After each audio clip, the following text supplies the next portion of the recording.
You ever have one of those moments where the world just shifts under you? Like 1 second everything is fine and the next you're looking at something so small, so seemingly insignificant. But deep down, this is it. This is the beginning of the end. That moment for me? It was a receipt. Not a love letter. Not a suspicious voicemail. A simple, crumpled receipt in my wife's purse while we were out furniture shopping. Now, let me back up a second. My wife, Laura, and I had just bought a house. Our house. A fresh start, new beginnings, all that Hallmark movie nonsense. We were at one of those fancy furniture stores. The kind where the salespeople wear suits even though they sell couches, because we wanted something timeless. Which, looking back, is ironic because, apparently, my wife's love had an expiration date. Anyway, I'm waiting for her to decide between two identical beige armchairs when she hands me her purse so she can sit on them properly and test the cushion depth. And listen, I'm not the kind of guy who goes through his wife's stuff. Not because I'm noble or anything, but because I have zero interest in the mysteries of the female purse. That thing is a bottomless pit of gum wrappers, old receipts, and rogue chapsticks. But then this little piece of paper flutters out. I pick it up. It's from a food delivery service. Nothing weird about that, right? Except for 3 little details. The date. It was from a weekend I was out of town, visiting my parents. Laura didn't come because, well, long story short, my mom isn't her biggest fan.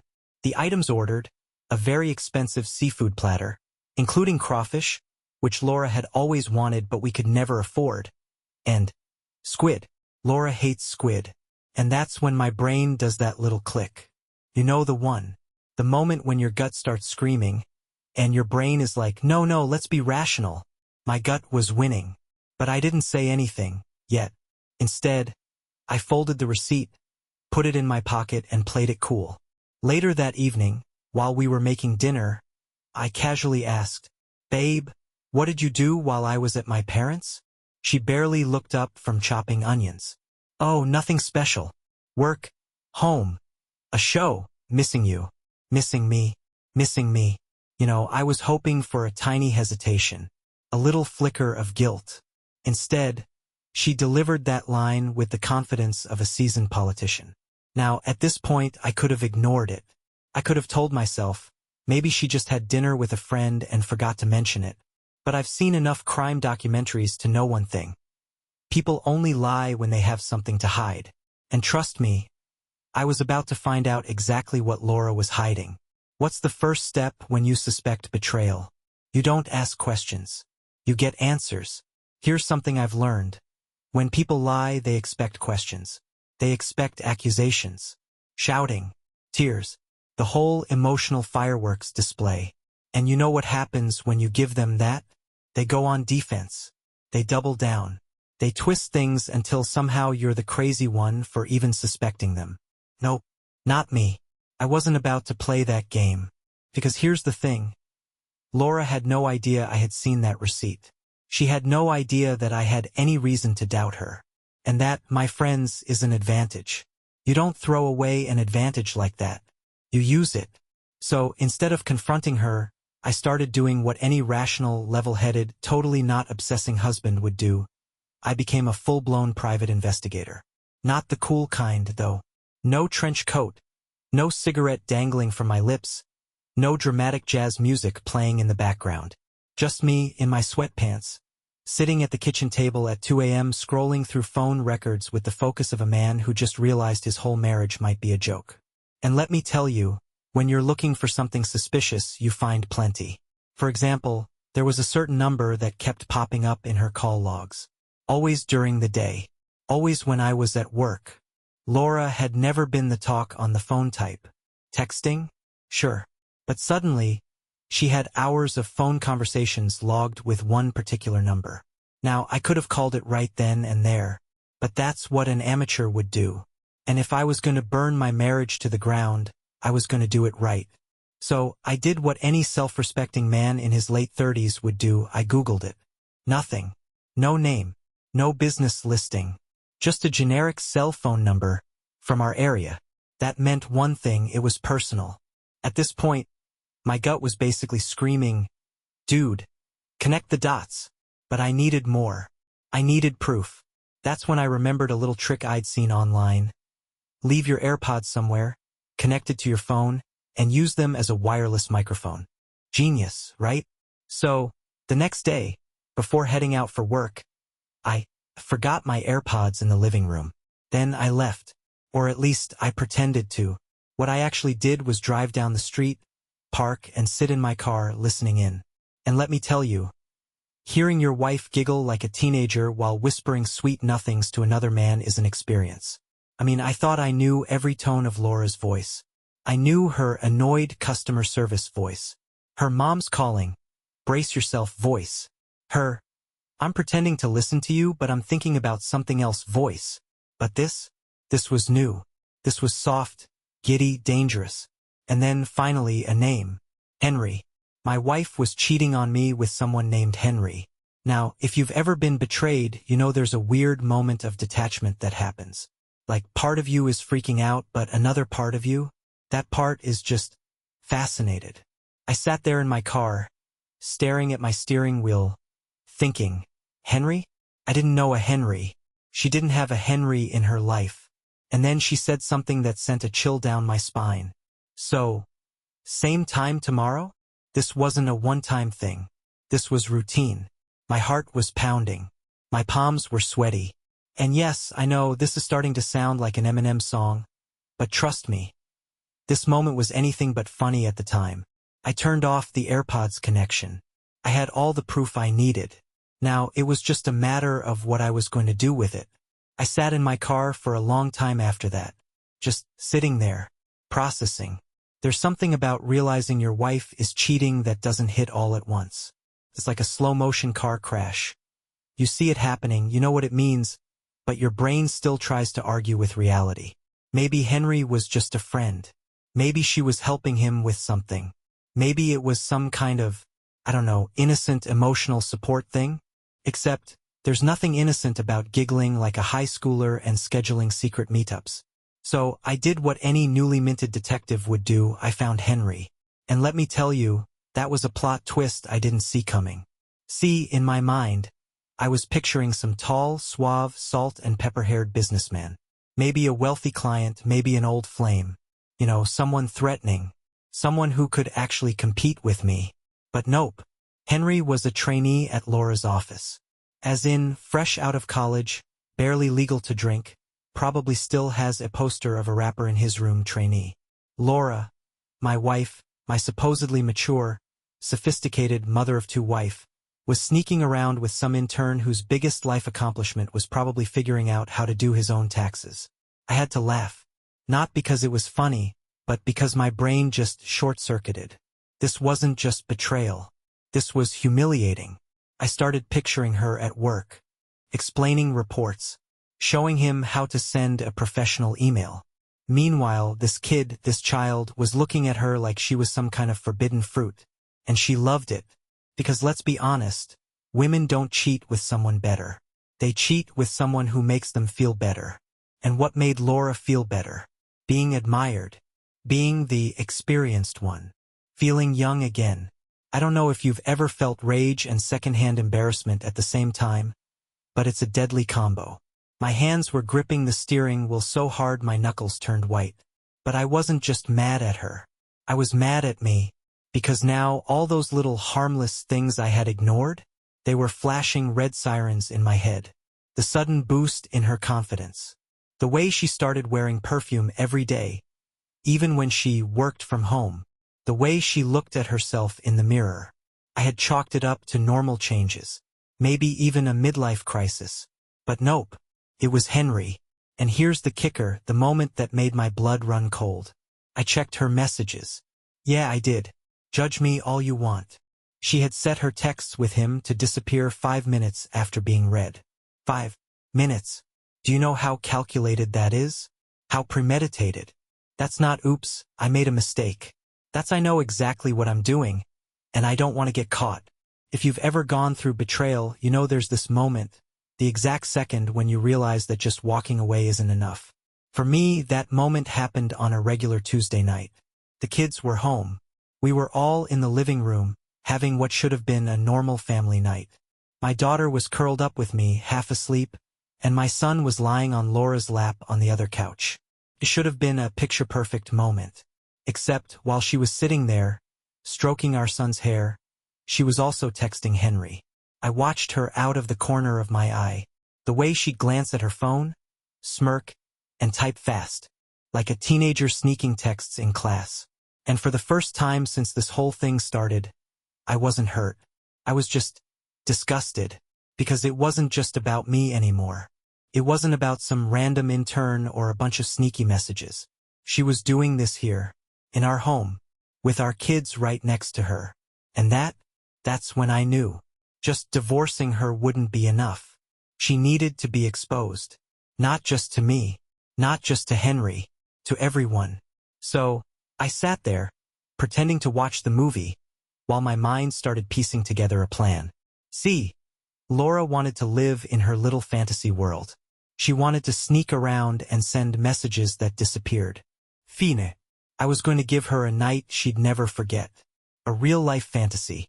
One where the walls closed in, the truth came out, and there was nowhere left to hide. I didn't sleep that night. Not because I was sad. That part was long gone. No, I was wired. You ever get so angry that your body just decides, okay, we don't need rest anymore, we run on pure vengeance now? That was me. So, while Laura was asleep next to me, probably dreaming about her little intern, I was lying there, staring at the ceiling, crafting her downfall. Now, I didn't want some sloppy, heat-of-the-moment confrontation. That's what she'd expect. And if there's one thing I hate, it's giving people what they expect. No. This had to be perfect. I needed her to out herself. I needed her to walk right into her own destruction with a smile on her face. And suddenly, the idea hit me. A message. An invitation. Something that would lure her in. Make her think she was walking into the most thrilling moment of her little affair, when really, she'd be stepping into the worst night of her life. I grabbed my phone and typed out a message. I'm waiting for you at hotel name, 9 p.m. Ash. Funny, huh? Room 211. The date of our engagement.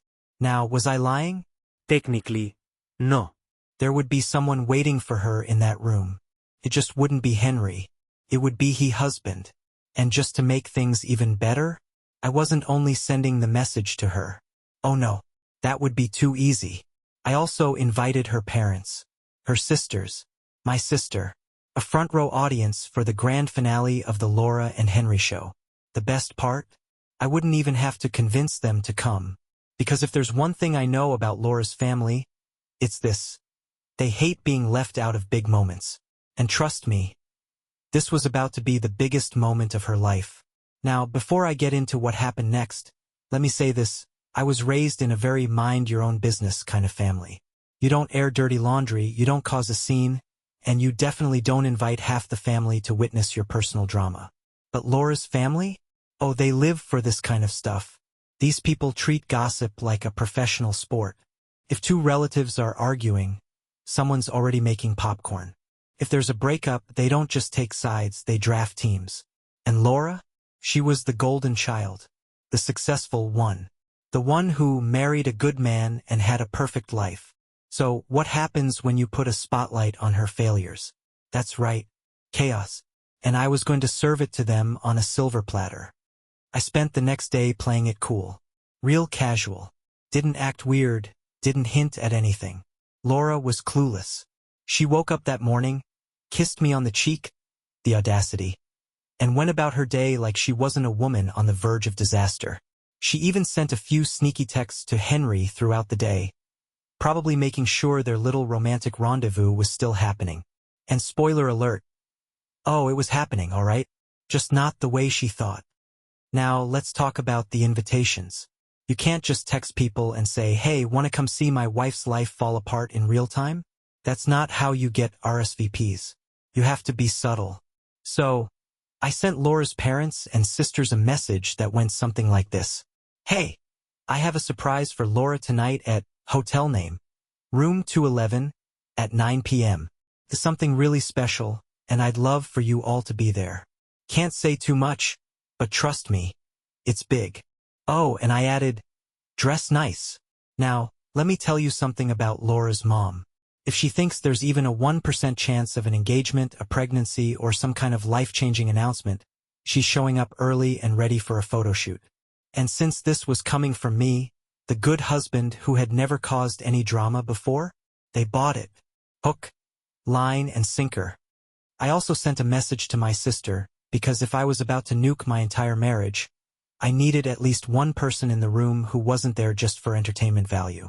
Her response? Holy crap, I'm in. She didn't even ask for details. That's sibling loyalty right there. By the time evening rolled around, everything was set. Laura was getting ready, taking extra care with her makeup, probably feeling so sneaky and scandalous. Meanwhile, I was just sitting there, sipping my coffee, watching her with the kind of amusement you feel when you see someone about to walk into a glass door. I even asked, "Going somewhere?" just to see if she'd lie to my face. She smiled and said, "Yeah, just meeting up with a friend." A friend. Imagine cheating on your husband and having the nerve to call your side piece a friend, while looking him straight in the eye. I almost applauded. The sheer boldness. But I just nodded real casual. All right, have fun. She had no clue that fun was the last thing waiting for her at room 211. She left around 8:30, right on schedule. I watched from the window as she got in her car, checked her makeup in the mirror one last time, and drove off, probably feeling like the main character in some forbidden romance. Meanwhile, I was already grabbing my car keys, because I wasn't about to miss this show. There are moments in life where you feel like you're in a movie, like the universe handed you a script and said, "Here, go be the lead character for a night." This was one of those moments. I got to the hotel a little early, because if there's one thing I wasn't about to do, it was be late to my own wife's downfall. Room 211 was already booked under my name. I checked in like a man on a mission, walked upstairs, and took a good look around. Basic hotel room, queen bed, a little chair in the corner. The usual. But the real magic? The hidden camera I had set up. Oh yeah, I wasn't just catching Laura in the act, I was getting it on video. Because, let's be honest, if she tried to deny it later, I wanted concrete evidence. The kind of thing you pull out in court when someone says, "That never happened," and you just slide a USB across the table like, "Oh, then what's this?" At 8:55, I got a text from my sister. "We're in the lobby.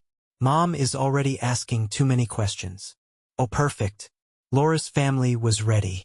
Her mom probably thought I was about to hand Laura a set of diamond earrings or some big romantic surprise. Meanwhile, the real surprise was going to be watching her daughter's reputation get set on fire. I texted back, "Give it 5 minutes. Then come up."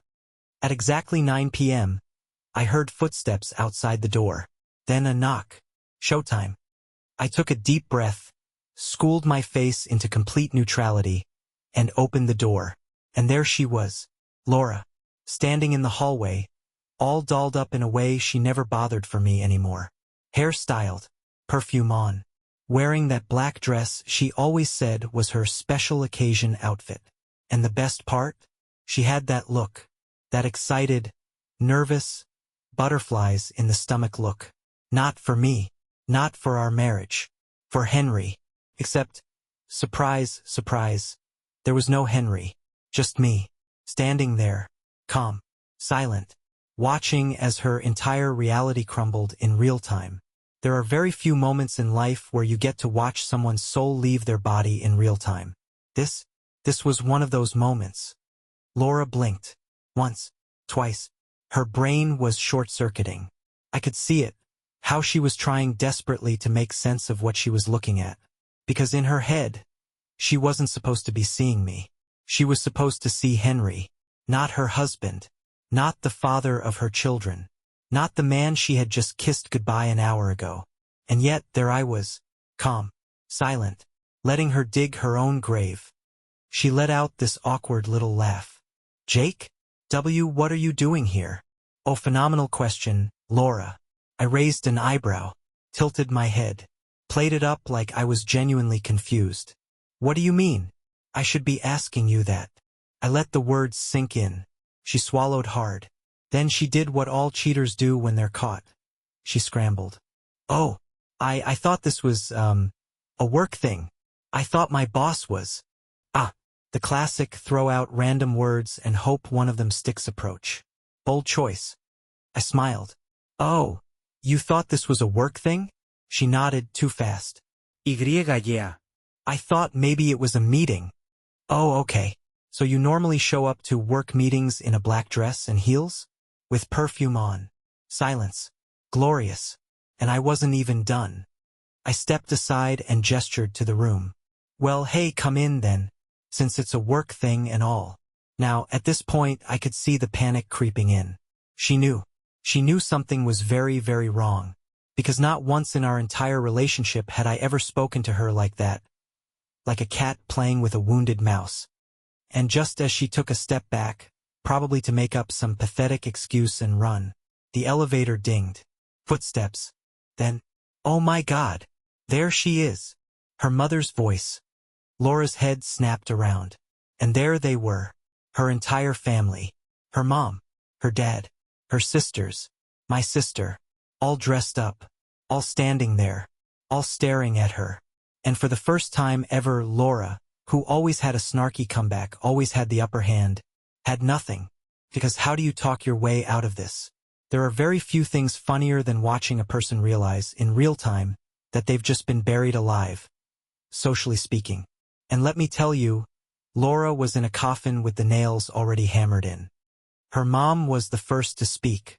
She looked Laura up and down, then glanced at me, then back at Laura, her eyes narrowing like a disappointed school principal. Laura, she said slowly, like she was trying to give her daughter a chance to crawl out of whatever mess she was in. What exactly is going on here?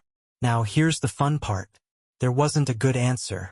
There was no combination of words that could turn this into anything other than what it obviously was. But Laura? Oh bless her, she tried. She let out this forced, breathy laugh. The kind of laugh people do when they're this close to full-on panic. What are you all doing here? She said, way too loudly. Like maybe if she took control of the conversation fast enough, she could rewrite reality. Her sisters exchanged looks. My sister just folded her arms, already fully enjoying the show. And me? I didn't say a word. I just smiled. Because this was her moment to drown. Her mom pressed on. Well, we got a message. From Jake. About a surprise for you. So imagine our shock when we walk in and... She trailed off, gesturing at Laura. Dressed to the nines. Alone in a hotel hallway. At 9 p.m. A woman who clearly wasn't expecting her family to show up. And that's when it happened. The shift. I saw it in real time the moment her brain fully caught up. Her pupils dilated. Her face lost all color. Her mouth opened slightly, but no words came out. Because this wasn't about me anymore. This wasn't just a bad argument with her husband. This was her entire family. This was witnesses. People she actually cared about disappointing. People who weren't going to let this get swept under the rug. And the best part? She had no idea what they already knew. My sister spoke next. Oh, this is awkward. She smirked, looking directly at Laura. I mean, since it's just a work thing, I'm sure you won't mind if we all come in, right? Laura's jaw tightened. Oh, she minded. She minded so much. But what was she gonna do? Say no? That would only make her look worse. She had been checkmated before she even walked in the door. I finally spoke. You heard her, babe. I gestured into the hotel room, still grinning. After you. Laura hesitated. She knew there was a trap. She knew the walls were closing in. But the beautiful part? There was only one way forward. So, with every single eye watching her, she did the only thing she could do. She stepped inside. And the moment she did, I reached into my pocket and hit play. First, there was just silence. Then her voice. I can't wait to see you tomorrow. I swear. The way you touched me last time. I couldn't stop thinking about it all day. Laura's mom gasped. Her sisters froze. My sister raised her eyebrows and muttered, "Whoa!" And Laura? Laura stopped breathing. I let the recording play for another 5 seconds. long enough for every single person in that room to realize exactly what they were hearing. Then, I hit pause and tucked my phone back into my pocket. And then I just stood there, waiting, because the next move, it was hers. For a second, I thought she might actually faint. Her skin went gray, not pale, not flushed, gray. And the beauty of it? She couldn't deny anything. Not this time. Not when her own voice was floating through the room like a funeral song. Her mom was the first to break the silence. She turned slowly, looking at her daughter like she was seeing her for the first time. Laura. Just her name. Soft. Disbelieving. And Laura? Laura did the only thing she could do. She folded. I can explain, she gasped, hands raised like she was warding off a firing squad. I swear. It's not what it sounds like. Oh, honey, it's exactly what it sounds like. Her dad was next. He exhaled, ran a hand down his face, and muttered, Jesus Christ, Laura? Before stepping back like he couldn't stand to be near her. And me? I just watched, because I had already done my part. This was her moment to drown.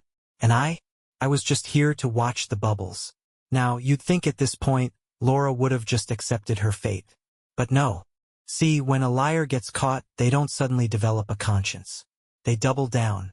So, instead of apologizing, instead of owning it, she flailed.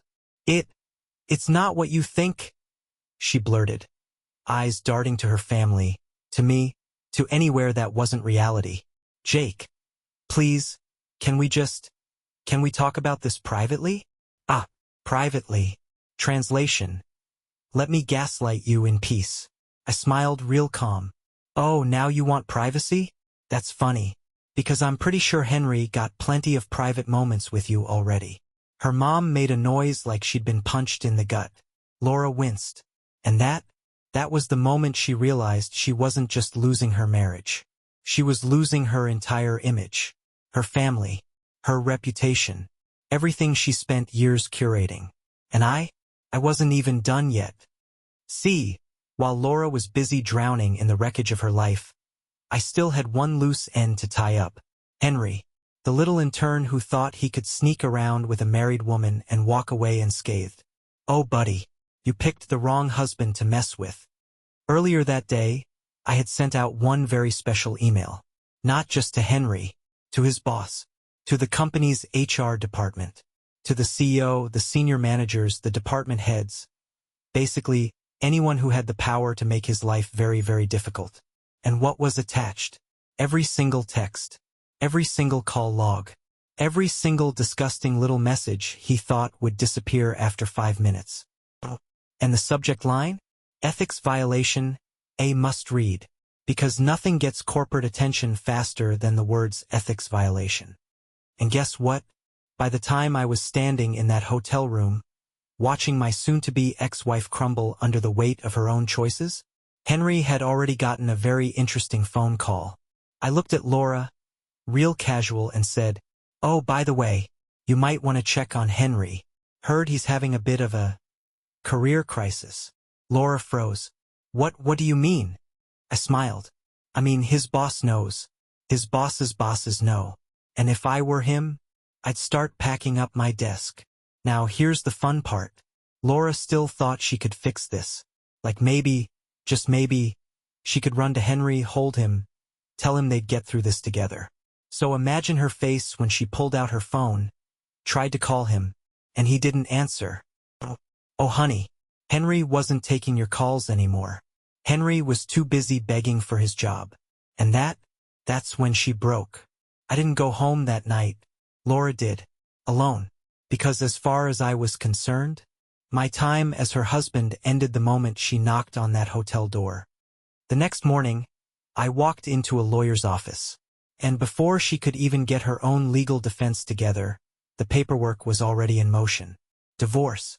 On my terms. Because guess what? We live in a fault-based divorce state. Which means, infidelity can cost you. And with proof like mine, Laura wasn't walking away with a single cent.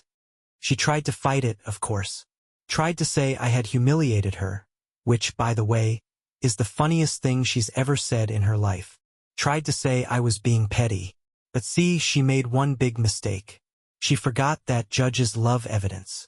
So when she tried to plead her case in court, guess what I did? Oh yeah, I rolled the footage. The audio, the texts, the hotel setup, the whole cinematic experience. The judge took one look at it and basically said, yeah, no, she gets nothing. And just like that, Laura went from being a woman with a stable home, a loyal husband, and a comfortable life to a woman with no husband, no reputation, and no financial security. Poetic, isn't it? And the best part? Henry? Oh, Henry was officially unemployed. So not only did Laura throw away her marriage for a guy who had the maturity level of a frat boy, she threw it away for a guy who couldn't even pay for dinner anymore. Absolutely beautiful. Now, you'd think after all this, Laura would just accept defeat and slink away quietly. But no, because when people lose everything, they don't reflect. They don't grow. They self-destruct. After the divorce papers were finalized, she went full damage control mode. She started telling her version of the story. The classic, my husband was controlling. The classic, he was emotionally distant. The classic, I was unhappy for years, and Henry made me feel alive again. Oh please. She wasn't unhappy for years. She was just mad she got caught. Now, I was fully prepared to let her embarrass herself privately. But then, she made one huge mistake. She took it to Facebook.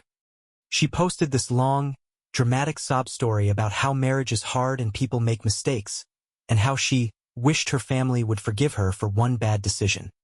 And guess what? The comments section was a battlefield. Because here's what Laura forgot. People love gossip.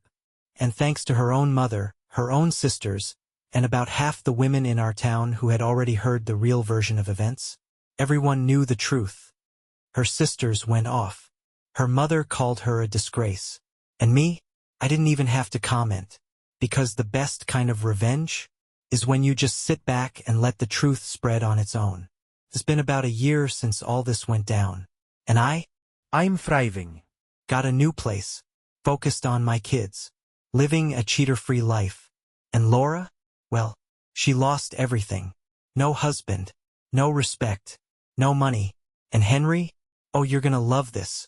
After he got fired, he moved back home. With his parents. That's right. Laura threw away her marriage for a kid who still lives in his childhood bedroom. Poetic, isn't it? Now, do I regret anything? No. Because people like Laura, they don't deserve kindness. They don't deserve an easy way out. They deserve to watch everything they built crumble into dust. And the best part? I didn't even have to lift a finger. I just let the truth do all the work.